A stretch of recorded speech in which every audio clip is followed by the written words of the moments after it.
Since online teaching began, we've had to learn so many different kinds of platforms and technology. But I think the one that I found particularly useful has been using my Apple Pencil and the iPad. So I use that I use my iPad, the notes function specifically, as a digital whiteboard. And that's been really helpful because I teach biology, and when I go into some really complex processes, it really helps to be able to use the Apple Pencil to write all of that down and use different colors, different shadings and so on in order to help with my teaching. So that's definitely been the most useful for me. One creative thing that I've learned doing online teaching is to create augmented reality learning experience for my students. I'm very grateful that during this MCO, I am able to pick up some of the skills to enhance my teaching and learning. And I can't wait to share all the skills with my students when they come back to school, because I believe they will enjoy and they will also create their very own AR learning experiences.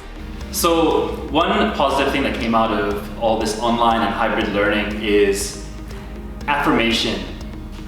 We got affirmation as a DT department, and also affirmation from our students that we were well equipped way before any pandemic or global response, that we were already integrated with technology. When we had to transition to Zoom and online learning, we didn't skip a beat because the students were already so comfortable using programs, apps. They knew the procedures of the industry. So even in the kitchen, even though the students were back at home cooking online, they knew all the procedures, they knew how to maintain health and safety. It was almost, I wouldn't say perfectly seamless, but it was a seamless transition in a way. And I couldn't be more proud of the students to adapt so quickly to the course that we provide here.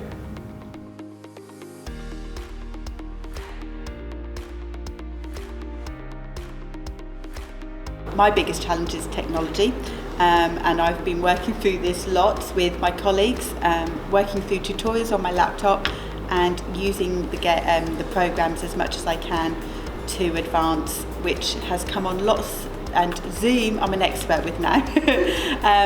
Also the concentration skills of the children has been noted with when we're on Zoom, so we've been doing small inputs to make this better for the children's concentration. So online learning and Zoom lessons, there are very unique challenges. I'm sure other departments also feel the same way. There is just that lack of connection and observation when a student is completing a task. You don't have that ability to lean over their shoulder, give them some motivation.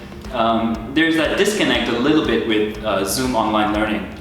But over the last year, we've developed strategies online that really engage the students and give them that support, such as Zoom has breakout rooms. So instead of having to get everyone on the Zoom to stop, you can create a breakout room, go into that room with another student, give them that one-to-one that they need, and then pull back into the main Zoom as well.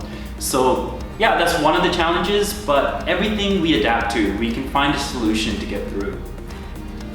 When we first started teaching, I think it's important to note that as teachers, we've been trained in the classroom.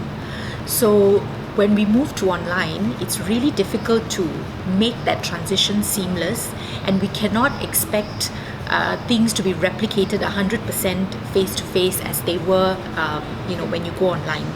So one of the biggest challenges I felt is how do you take a face-to-face lesson, turn that into an online platform, and make it effective for all the students, and achieve all of the learning objectives that you need.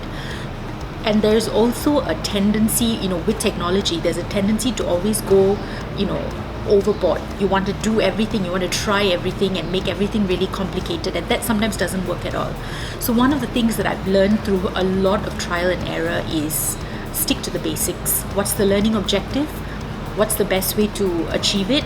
And just use things that the students are comfortable with and that they're familiar with, because that way you're not getting distracted with the technology, and I learned to just focus on the learning. So that really helps to simplify things and focus on what's really important.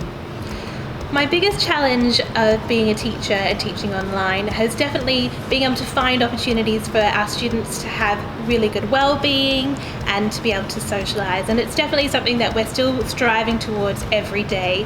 But it's been really lovely to have opportunities in our afternoon homeroom sessions for students to be able to go into a breakout room together, socialise, play a virtual board game, or play a game of charades that gets them quite active and gets them to forget about perhaps some of the issues from the day and just enjoy being with their friends.